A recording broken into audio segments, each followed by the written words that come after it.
दोस्तों, जो कुछ मणिकर्णिका घाट पर हुआ उस पर योगी आदित्यनाथ की सफाई और उसके बाद शंकराचार्य वाला मामला। आपको याद होगा 3 दिन पहले भी मैंने आपसे कहा था कि कहीं ऐसा तो नहीं है कि ये खेल ऊपर से है।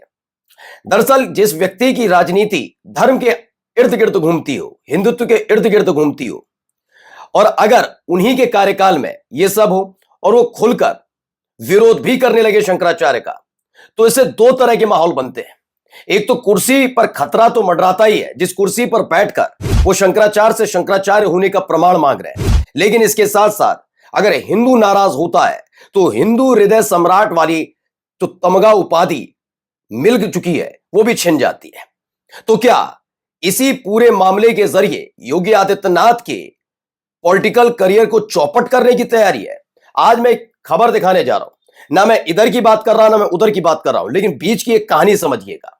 क्योंकि जैसे ही माघ मेले की शुरुआत हुई तभी संतों की तरफ से योगी आदित्यनाथ को प्रधानमंत्री की तरह प्रोजेक्ट करने की बात हो रही थी, और उसके बाद से ही मणिकर्णिका घाट वाला मामला और शंकराचार्य वाला मुद्दा उठा।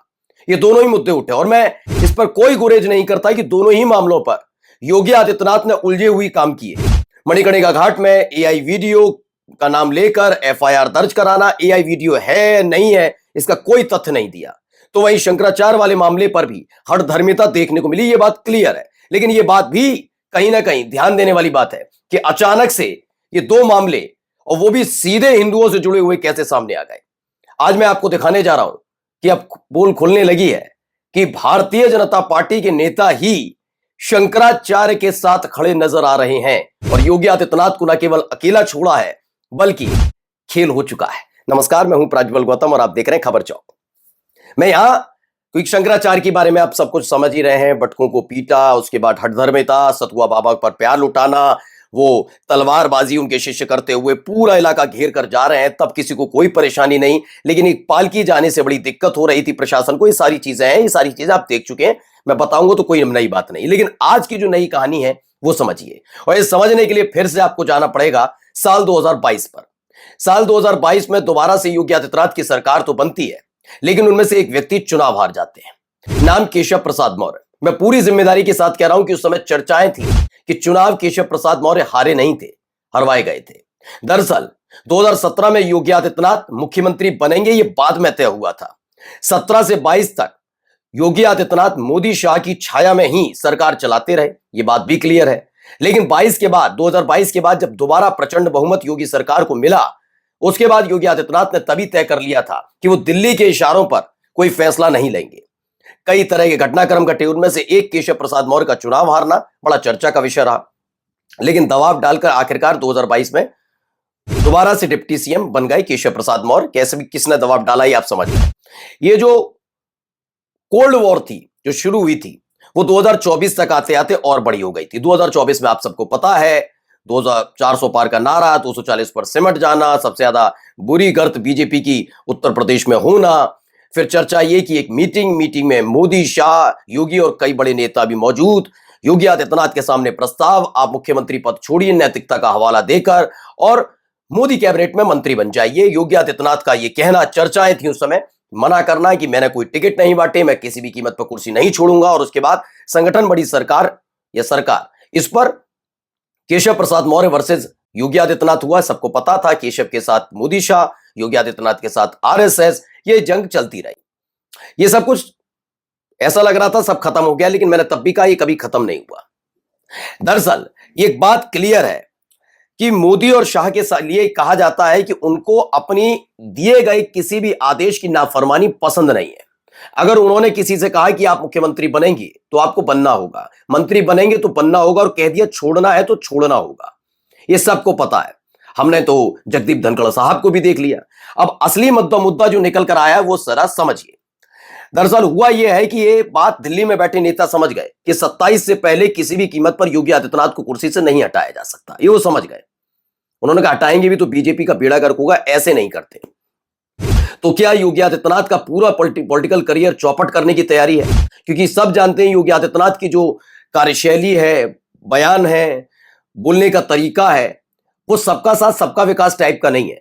उनका सारा का सारा चीजें हिंदुत्व के इर्द गिर्द घूमती है, हमेशा हिंदुओं के इर्द गिर्द घूमती है।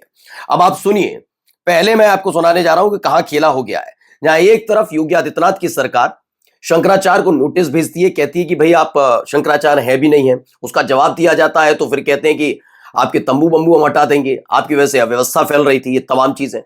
अब इन सब के बीच जब शंकराचार्य के शंकराचार्य होने पर ही सवाल उठा रहे हो, और ऐसे में समाजवादी पार्टी, कांग्रेस नहीं बल्कि खुद योगी सरकार के एक मंत्री और जो डिप्टी सीएम है वो आकर उन्हें शंकराचार्य घोषित कर दें तो जी हां, कुछ ऐसा ही हुआ। पहले सुनिए केशव प्रसाद मौर्य का बड़ा हल्का सा बहुत प्यारा सा बयान, लेकिन उसमें उन्होंने बता दिया कि जो कुछ किया योगी आदित्यनाथ ने वो गलत किया है। मैं नहीं कह रहा, जरा सुनिए। क्या शंकराचार्य जी नहीं, पूज्य शंकराचार्य जी के चरणों में प्रणाम है, वो बढ़िया स्नान करें, उनसे प्रार्थना है और यह विषय का समापन करें, ऐसे आग्रह।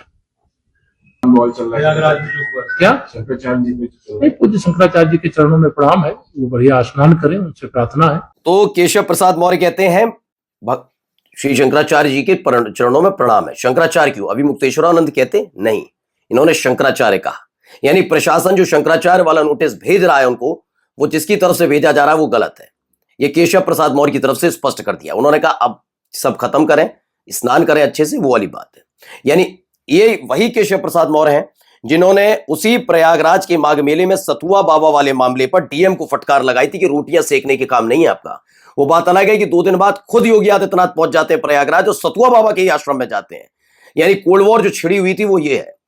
फिर समझिए सिनेरियो क्या है। सिनेरियो सिर्फ अब मुख्यमंत्री का पद नहीं रह गया है, पॉलिटिकल करियर चौपट करने की तैयारी है क्या, ये सवाल पूछना लाजमी है। मणिकर्णिका घाट वाले मामले पर पहले ही वाराणसी से लेकर अलग अलग जगह हिंदुओं को गुस्सा चरम पर है। सुमित्रा महाजन से लेकर कई बीजेपी के दिग्गज नेताओं ने मोर्चा खोला योगी आदित्यनाथ की सरकार के खिलाफ कि कैसे आप मूर्तियों को खंडित कर सकते हैं। वो बात अलग है, एआई वीडियो बताने लगे और 8 लोगों के खिलाफ एफआईआर दर्ज कर ली। लेकिन उसके बाद ये वाला मामले पर वो बिल्कुल अब पोर्ट्रेट हो रहे हैं कि कैसे वो सनातन विरोधी होते जा रहे हैं। ये दावा अलग अलग तरीके से हो रहा है। जरूर बीजेपी के नेता खुलकर योगी आदित्यनाथ के लिए शब्दावली का इस्तेमाल ना करें, लेकिन शंकराचार्य को सम्मान देकर और प्रशासन को गलत ठहराकर जो खेला हो रहा है, क्योंकि योगी आदित्यनाथ ने एक बयान भी दिया, बयान भी सुन लीजिए पहले आप। कोई धर्म के खिलाफ आचरण करता है, क्योंकि ऐसे तमाम कालनेमी होंगे जो धर्म की आड़ में सनातन धर्म को कमजोर करने की साजिश रच रहे होंगे। हमें उनसे सावधान होना होगा। अब आप अंदाजा लगा रहे हैं, कह रहे हैं कि काले नमी। पहले तो मैं योगी आदित्यनाथ जी से एक सवाल, बहुत लोग कह रहे हैं कि उनके जो कार्य शिष्य थे उन्होंने पुलिस पर हमला किया, कई तरह की बातें आ रही। चलिए मैं मान लेता हूं, कोई माने मैं योगी आदित्यनाथ के समर्थकों की और हो सकता है प्रशासन के समर्थन में खड़ा हूं। आपको प्रभाकर चौधरी नाम के एक अधिकारी शायद याद ना हो, मामला 2023 के करीब का था जब कांवड़ यात्रा निकल रही थी। इस दौर में कांवड़ यात्रा कैसे निकलती है और कांवड़ियां ज्यादातर कांवड़ी, क्योंकि मैं भी 5 बार कांवड़ ला चुका हूं और उस दौर की कांवड़ लाने में और इस दौर की कांवड़ लाने में बड़ा अंतर है। कैसे उत्पात होता है हम सब जानते हैं। मामला बरेली का है। वो सारे कांवड़िए जो तय किया गया था रास्ता, वहां से ना निकलकर दूसरी तरफ से निकलना चाहते थे। बरेली के वो एसएसपी हुआ करते थे। सूचना मिली कि कांवड़िए उत्पात काट रहे हैं, मान नहीं रहे, वहीं से जाना चाहते हैं, वो जाना जहां से अभी प्रतिबंधित है। हमने जो रास्ता तय किया वहां से नहीं जाना चाहते। समझाने के लिए एसएसपी साहब पहुंचते हैं, वो नहीं मानते, वो बदतमीजी बदसलूकी पर उतर आते हैं कांवड़िए, और जब उन पर लाठीचार्ज होता है तो शाम होते होते वो बरेली के एसएसपी नहीं रहते। बस सवाल इतना ही है कि उन उत्पाती कांवड़ियों, पूरी जिम्मेदारी के साथ बोल रहा हूं, सब जानते हैं, उत्पाती कांवड़ियों पर किए गए लाठीचार्ज जबकि वो उत्पात कर रहे थे, पर एक एसएसपी का ट्रांसफर हो सकता है। सोचिए, शंकराचार्य के शिष्यों ने अगर किया भी था ये सब, तो मारने पीटने के बाद कितने अधिकारियों का ट्रांसफर हो सकता था। यानी कहानी सिर्फ इतनी भर नहीं है कि अव्यवस्था फैल रही थी, सबसे बड़ी कहानी यह है कि इसके पीछे शंकराचार्य से सीधे सीधे प्रतिद्वंदता योगी आदित्यनाथ की है। नमस्कार। New public inter college Lucknow, admission open. For more information call 0522 282232 और 7755 089585।